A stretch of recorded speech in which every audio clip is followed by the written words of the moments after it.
వెంటనే తన్ని హాస్పిటల్లో అడ్మిట్ చేయాలి. హాస్పిటల్లోనా? లేకపోతే తన ప్రాణాలకే ప్రమాదం. ఖచ్చితంగా జ్యోతి ఇంకా భార్గవి చెరులోనే ఉంది. ఎలా జ్యోతిని బయటికి తీసుకురావాలో తెలియడం లేదా ఆంటీ? ఆ భార్గవి దగ్గర పనిచేయొద్దు, బయటికి రా.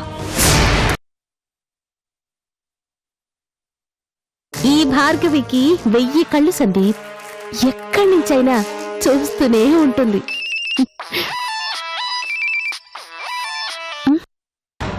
చెప్పు. మొత్తం తెలుసుకున్నారా? ఆ రాజా పబ్లిసిటీ ఎక్కడెక్కడ ప్లాన్ చేశాడో అక్కడంతా మన పోస్టర్లు, మన వెంచర్ ఫ్లెక్సీలే ఉండాలి. పోలీసులు మీ జోలికి రాకుండా నేను చూసుకుంటాను. మీరు వెళ్లి ఆ చంద్రలేఖ వెంచర్ ఫ్లెక్సీల మీద భార్గవి వెంచర్ పబ్లిసిటీ వచ్చేలా చేయండి. అమ్మో, ఇంత ప్లాన్ చేసావా? మరి ఏం తెలియనట్టే ఉన్నావు? That is Bhargavi. ఇప్పుడు ఈ పని ఎవరికి అప్పచెప్పానో తెలుసా? చిన్నాకి. చిన్నాకా? ఎస్. దీంతో ఆ చిన్నాకి రాజాకి మరోసారి యుద్ధం మొదలవుతుంది. Wait and watch.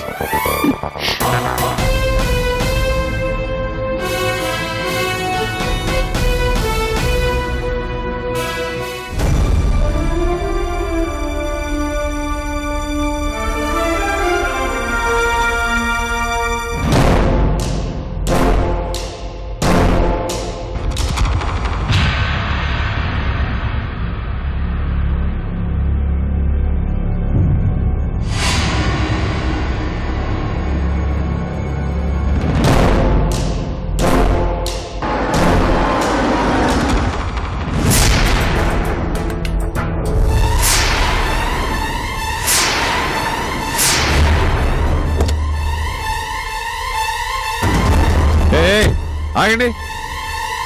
రే, ఎవర్రా మీరు? ఇక్కడేం చేస్తున్నారు? ఆ ఫ్లెక్సీ ఎందుకు కడుతున్నారు? ఎందుకా? ఉండు.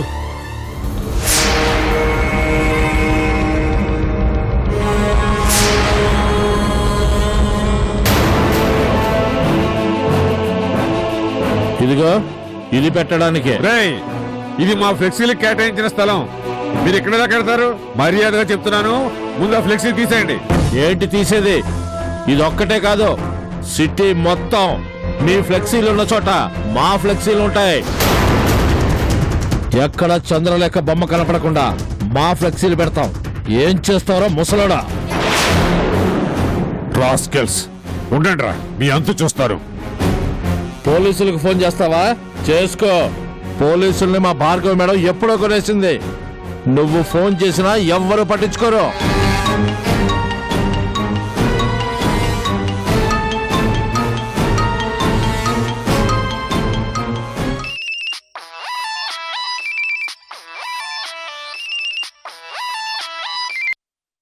హలో భార్గవి, నేను మూర్తిని మాట్లాడుతున్నాను.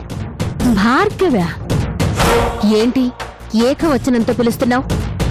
భార్గవి గారు అని పిలవాలి, గుర్తుంచుకో. మన ప్రవర్తన బాగుంటే నీకిచ్చే మర్యాద ఇస్తారు. నీ స్థాయికి తగ్గట్టుగా హుందాగా ప్రవర్తిస్తే మర్యాద అనేది నువ్వు అడగాల్సిన అవసరం లేదు, ఎలాగైనా ఇస్తారు. నా స్థాయిని గురించి నువ్వు మాట్లాడుతున్నావా మూర్తి? నేనే మాట్లాడతాను. ఎందుకంటే నీ స్థాయికి మా రాజా ఎప్పటికీ దిగజారడు. నీకు చేతనైతే రాజాతో పోటీ పడు, అది స్ట్రైట్ రూట్ లో రా. అంతేగాని ఎదుటి వాళ్ళని నాశనం చేసి కాదు. నువ్వు చెప్పదలుచుకున్నదేంటో స్ట్రైట్ గా చెప్పు. మేం పబ్లిసిటీకి ప్లాన్ చేసిన ఫ్లెక్సీల మీద నువ్వెందుకు నీ ఫ్లెక్సీలు పెడుతున్నావు? అది నా ఇష్టం. నీకు చేతనైతే నీ ఆలోచనతో ఎదగడానికి ట్రై చేయి, అంతేగాని ఇలాంటి చీఫ్ ట్రిక్స్ ప్లే చేయకు. ఈ విషయం రాజాకు తెలిస్తే ఏం జరుగుతుందో తెలుసా? ఏం చేస్తాడు? ఏం చేయలేడు. సిటీ మొత్తం మీ ఫ్లెక్సీల మీదనే మా ఫ్లెక్సీలుంటాయి. ఏం చేస్తారో చేసుకోండి. అంతే. నీలాంటి మనిషికి అంతకంటే మంచి ఆలోచనలు ఎందుకు వస్తాయి? ఎప్పుడూ ఎవరినో ఒకరిని ముంచాలనే ఆలోచన తప్ప నీ అంతటి నువ్వు ఎదగాలనే ఆలోచన నీకు రాదు కదా. ఎవరితో మాట్లాడుతున్నావో నీకు తెలుస్తుందా? ఎందుకు తెలీదు? ఎప్పుడూ ఎదుటి వాళ్ళ నాశనం కోరుకునే ఒక రాక్షసుతో మాట్లాడుతున్నాను. మూర్తి, అర్చింది చాలా ఆపు అమ్మా. నీ బ్రతుకు ఎవరికి తెలీదు. ఎప్పుడూ రాజాని ఎలా నాశనం చేద్దామనే ఆలోచన తప్ప ఇంకో ఆలోచన ఉందా నీకు? రాజా కోసం ఎంత నీచానికి దిగజారుతావో నాకు తెలీదా? చందు బ్రతుకున్నంతకాలం ఏడిపించుకు తిన్నావు. ఇప్పుడు అమృత రాజాల కాపురాన్ని కోల్దోయాలని చూస్తున్నావు. రాజాతో బిజినెస్ లో పోటీ పడ్డం చేతగాక ఇలాంటి దిక్కుమాలి పనులు చేస్తున్నావు. ఒక్కటి గుర్తుంచుకో భార్గవి, నువ్వేం చేసినా, ఇలాంటి పనులు ఎన్ని చేసినా రాజా కాలు కోటికి కూడా నువ్వు సమానం కాలేవు. నువ్వెన్ని జన్మలెత్తినా మాలా నిజాయితీగా ₹1 సంపాదించలేవు. నువ్వెన్ని తంటాలు పడినా మా బిజినెస్ ని దెబ్బ కొట్టలేవు. ఈ రోజు నువ్వు బ్రతికున్నావు అంటే నువ్వు కేవలం కృష్ణప్రసాద్ గారి కూతురు కావడం వల్లే. లేకుంటే రాజా నిన్ను ఎప్పుడో సర్వనాశనం చేసేవాడు. గుర్తుంచుకో.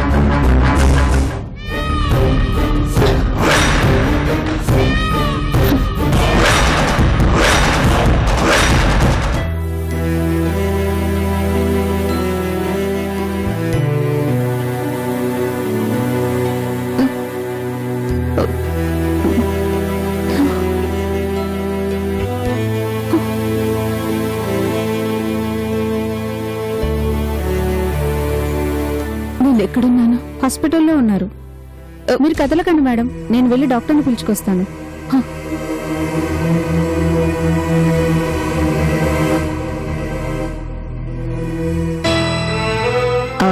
కరుణ, మిగతా రిపోర్ట్ సర్జరీ తర్వాత చూస్తాను. డాక్టర్, 5వ నెంబర్ రూమ్ లో పేషెంట్ కి ఇప్పుడే స్పృహ వచ్చింది. అలాగా, నువ్వు వెళ్ళు. Okay madam. కరుణ, నేను సర్జరీకి వెళ్తున్నాను కదా, నువ్వు కాస్త వెళ్ళి చూడు. అలాగే ఆంటీ.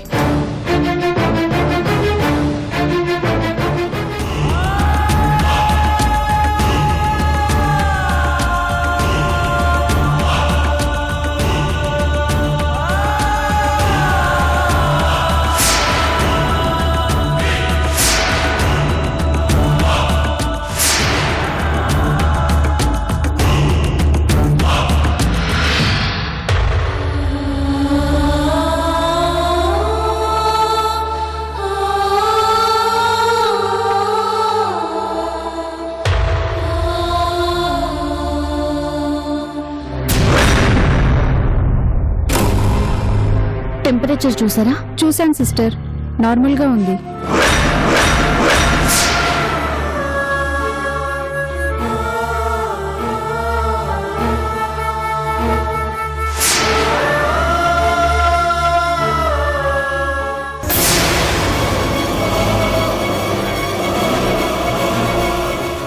ల్యాబ్ లో రిపోర్ట్స్ తీసుకురా. అలాగే సిస్టర్.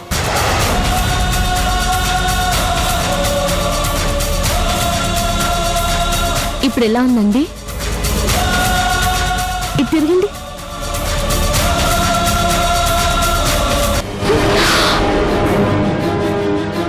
జ్యోతి,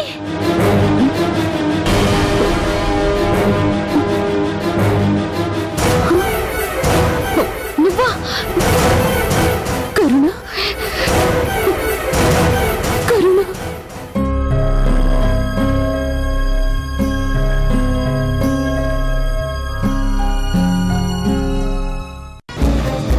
కరుణ,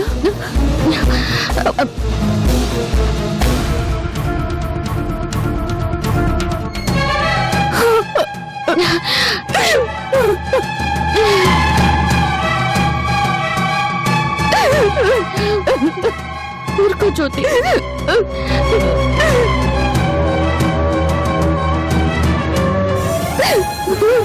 ఏంటి జ్యోతి, ఎన్ని రోజులు ఏమైపోయావు? ఎక్కడున్నావు? ఎలా ఉన్నావు? నీకోసం ఎంత వెతికానో తెలుసా? అసలు హైదరాబాద్ రావడానికి ముందు ఒకసారి ఫోన్ చేయాల్సింది కదా. అదే నేను చేసిన తప్పు కరుణ. అందుకే ఇన్ని రోజులు ఆ భార్గవి చేతిలో చిక్కుకున్నాను. అసలు నువ్వు భార్గవికి ఎలా తెలుసు? ఎలా పరిచయం? నీకోసం వచ్చాక నా బ్యాగ్ ఎవరో కొట్టేశారు. చేతిలో డబ్బులు లేవు, ఫోన్ లేదు, అడ్రస్ తెలీదు. ఆ టైంలో భార్గవిని ఎవరు చంపబోతుంటే నేనే కాపాడాను.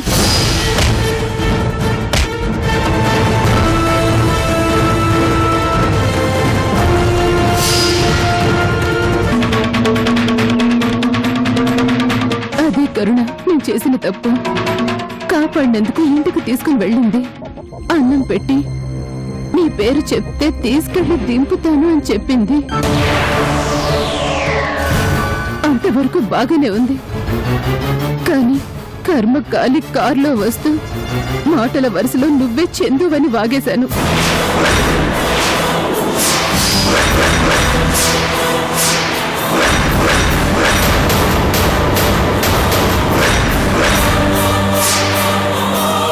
చందునా?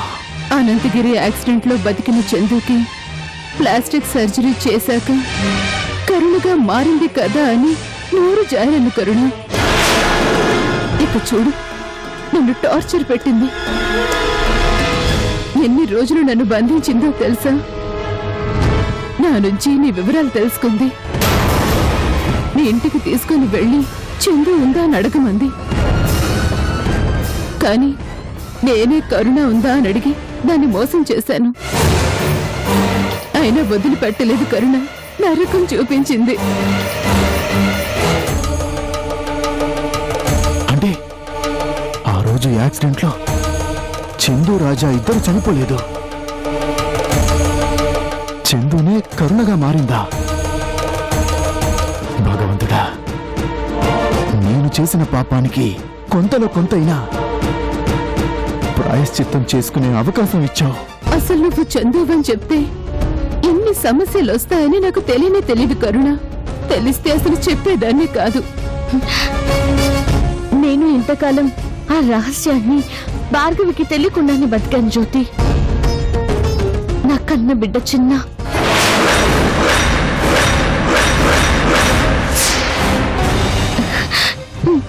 నా కళ్ళ ముందే తిరుగుతున్నా నేనే మీ అమ్మన్రా అని చెప్పకుండా దాచాను. ఎందుకు కరుణ? నా వల్ల ఒక ఆడపిల్లకి అన్యాయం జరగకూడదు. నా దురదృష్టం మరో ఆడపిల్ల అదృష్టాన్ని నాశనం చేయకూడదు. కరుణ, నేనింకా ఇక్కడే ఉంటే ఏమేం జరుగుతాయో నాకు తెలీదు. నేను ఇక్కడ ఉండను, వెళ్ళిపోతాను కరుణ. నా వల్ల నీకు చాలా కష్టాలు వచ్చాయి. ఇంకా కష్టాలు రావడం నాకు ఇష్టం లేదు. నేను వెళ్ళిపోతాను కరుణ, పంపించేసే. అలాగే జ్యోతి, నా వల్ల అనవసరంగా నువ్వు కూడా చాలా ఇబ్బందులు ఎదుర్కొన్నావు. నన్ను క్షమించు జ్యోతి. అవే మాటలు కరుణ. వెంటనే నేను మీ ఊరు పంపించేస్తాను జ్యోతి. అమ్మా చందు, తెలియక నీకు చాలా ద్రోహం తలపెట్టానమ్మా. అందుకే నా ఊపిరి పోయేలోగా నీకు మంచి చేసే పోతానమ్మా. మంచి చేస్తానమ్మా.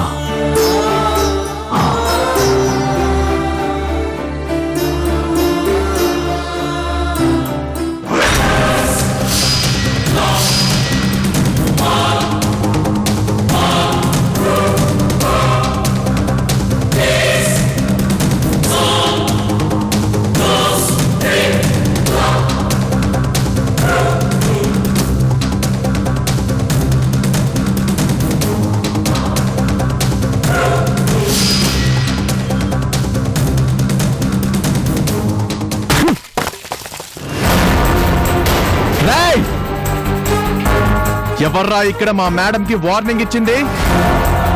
అడిగేది మిమ్మల్ని. ఏయ్, ఏంటి గొడవ? ఇది ఆఫీస్ అనుకున్నావా, బజార్ అనుకున్నావా? దౌర్జన్యం చేస్తున్నావేంటి? మర్యాదగా అడుగుతున్నాను, భార్గవి మేడం ని అవమానించింది ఎవరో? ఆవిడికే వార్నింగ్ ఇచ్చే అంత రౌడీలు రా మీరు? తప్పు చేస్తే ఎవరికైనా వార్నింగ్ ఇస్తారు. మా ఫ్లెక్సీల మీద మేము ఫ్లెక్సీలు అంటిస్తే చూస్తూ ఊరుకుంటావా? వెళ్ళు వెళ్ళి మీ భార్గవి మేడంతో చెప్పుకొచ్చానా? బుద్ధి తెచ్చుకుని తన పని ఏదో తను చూసుకుంటే మంచిది, లేకపోతే పోలీస్ కంప్లైంట్ ఇవ్వాల్సి వస్తుంది. అంత దమ్ముందా మీకు? మా మేడం మీదే కంప్లైంట్ ఇచ్చే అంత మొనగాళ్ళ మీరు? చిన్న మాటలు జాగ్రత్తగా రాని. నువ్వు మాట్లాడుతుంది రాజా గారి ఆఫీసులో. రాజా గురించి నీకు పూర్తిగా తెలియదు. ఆయన గురించి నాకు తెలియదు కానీ నా గురించి మీ అందరికీ తెలియాలి కదా. చూడండి. ఏ చిన్న చిన్న ఏంటిది? నీకే చెప్పేది చిన్న. ఏ చిన్న ఆగు. పోలీసులు ఫోన్ చేయండి. ఏంటి పోలీసులను పిలిపిస్తావా? పిలిపించు.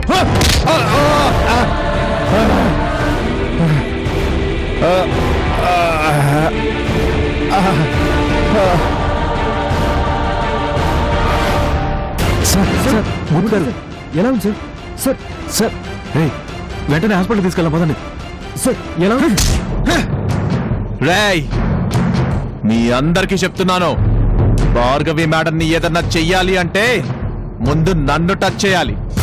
నన్ను టచ్ చేస్తే ఎలా ఉంటుందో అర్థమైందిగా. చెప్పండి ఆ రాజా గారికి, భార్గవి గారి తరపున ఈ చిన్న వచ్చాడు అని. ఆవిడ జోలికొస్తే ఎవరికైనా ఇదే గతి పడుతుంది. వాడికి ఎంత పొగరో చూడండి. వాడిని ఊరికి వదలొద్దు, పోలీస్ కంప్లైంట్ ఇద్దాం. ముందు మూర్తి గారిని హాస్పిటల్కి తీసుకెళ్ళండి. లేవండి బ్లడ్ సార్. పోతుంది. మెల్లగా లేవండి. చిన్న గారి మీద కంప్లైంట్ ఇవ్వాలి. వాడు మన ఆఫీస్ మీద అటాక్ చేశాడు. వాడు వదలొద్దు. ముందు మీరు హాస్పిటల్కి వెళ్ళండి సార్, వాడి మీద కంప్లైంట్ ఇద్దాం.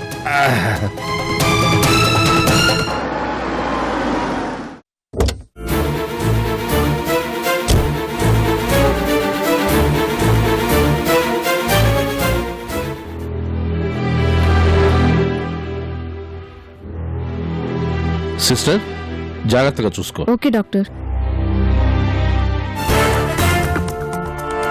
Excuse me, yes sir. ఇక్కడ మూర్తి గారు అని ఒక పెద్ద ఆయన జరిపించారు. ఆయన ఏ రూమ్ లో ఉన్నారు చెప్తారా? ఒక్క నిమిషం సార్.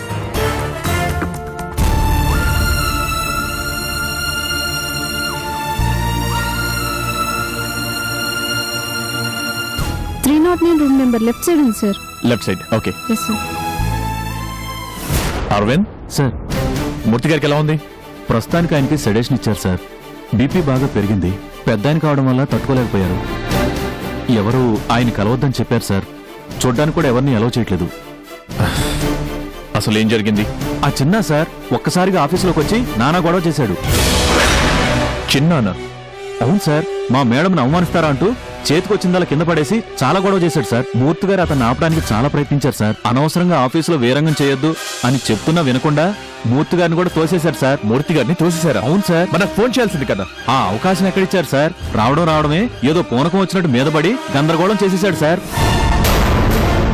పోలీస్ కంప్లైంట్ ఇచ్చాం సార్. వాడిని ఎప్పుడైనా అరెస్ట్ చేస్తారు. పోలీస్ కంప్లైంటా? అవును సార్, వాడిని అస్సలు వదలకూడదు. అసలు ఇదంతా ఆ భార్గవే చేయిస్తుంది.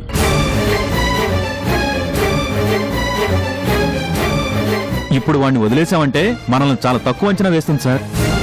రేపు ఇంకో 10 మంది రౌడీలు పంపిస్తుంది. అందుకే సార్ ఆ చిన్నాన్ని వదలకూడదు. మీరే ఎలాగైనా వాడికి గట్టిగా శిక్ష పడేలా చేయాలి. నా కొడుకు మీద నేనే కంప్లైంట్ ఇచ్చి శిక్ష పడేలా చేయాలా? Oh God. మన మూర్తి గారికి జరిగిన అన్యాయానికి బదులు తీర్చుకోవాలి సార్. పొరపాటున ఆయనకి ఏమైనా జరుగుంటే ఏమైంది సార్? వాడిని వదలకండి సార్.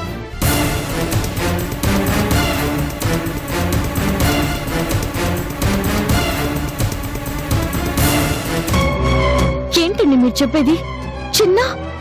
మన చిన్న మూర్తి గారి మీద చేయి చేసుకున్నాడా? అవును, ఆఫీస్కి వచ్చి అందరి ముందు ఆయన్ని తోసేశాడు. పెద్ద ఆయన కూడా బాగా అప్సెట్ అయ్యారు. హాస్పిటల్లో చేర్పించాం. అయ్యో, మా స్టాఫ్ చిన్న మీద పోలీస్ కంప్లైంట్ కూడా ఇచ్చారు. చందు, నిజంగానా? అంటే ఇప్పుడు చిన్న అరెస్ట్ చేస్తారా? అయ్యో, ఎలాగండి? నాకు ఏం చేయాలో అర్థం కావడం లేదు. మూర్తి గారు ఒక్కరే కాదు, స్టాఫ్ అందరూ చూశారు. అందరి ముందు గొడవ చేశాడు. మూర్తి గారికి అయితే ఎలాగోలా సర్ది చెప్పచ్చు. కానీ అంత గొడవ జరిగాక ఆయనకైనా ఎలా చెప్పాలి? ఏంటండి ఇది? చిన్నని కాపాడుకోవడం చాలా కష్టం అవుతుంది కదూ. ఆ భార్గవి నీడన ఉన్నంతకాలం తను మారడు. ఈరోజు కూడా ఆ భార్గవి కోసం వచ్చి మూర్తి గారిని తోసేశాడు. వీలైతే వాడి చేత మూర్తి గారికి క్షమాపణలు చెప్పించి ఏదో ఒక రకంగా ఆయన్ని సముదాయించి కేసు వెనక్కి తీసుకోమని అడుగుతాను. నువ్వేం కంగారు పడుకో, ఉంటాను.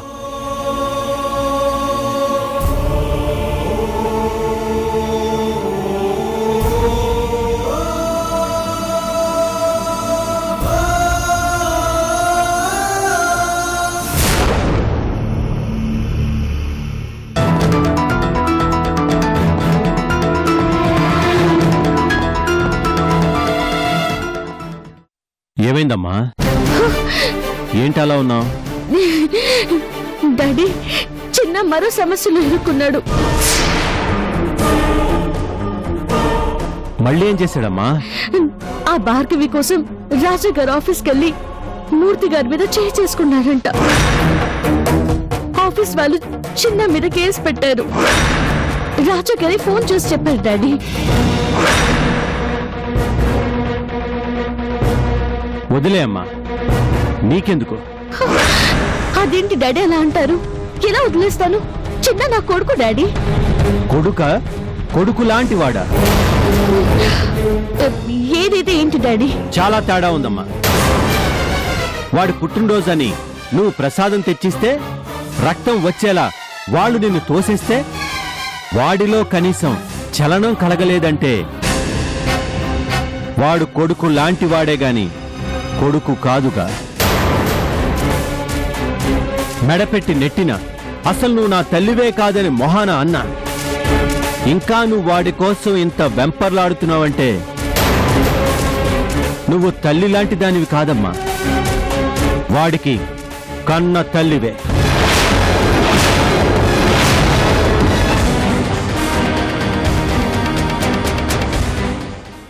ఈ కథకి నీ కన్నీళ్లకి సంబంధం లేదా చందు? చెప్పమ్మా, ఇంకా కూతుర్లాగే ఉండిపోతావా? ఈ తండ్రి కోసం కన్న కూతురుగా బయటపడతావా? నువ్వే కదా సార్ క్యాండిడేట్వి. నువ్వు డైరెక్ట్ గా సార్ ఇంటికి వెళ్ళిపో. ఆ ఇంట్లో ఇద్దరు లేడీస్ ఉంటారు. ఒకదాన్ని కట్టేయి, ఒకదాన్ని రేప్ చేయి.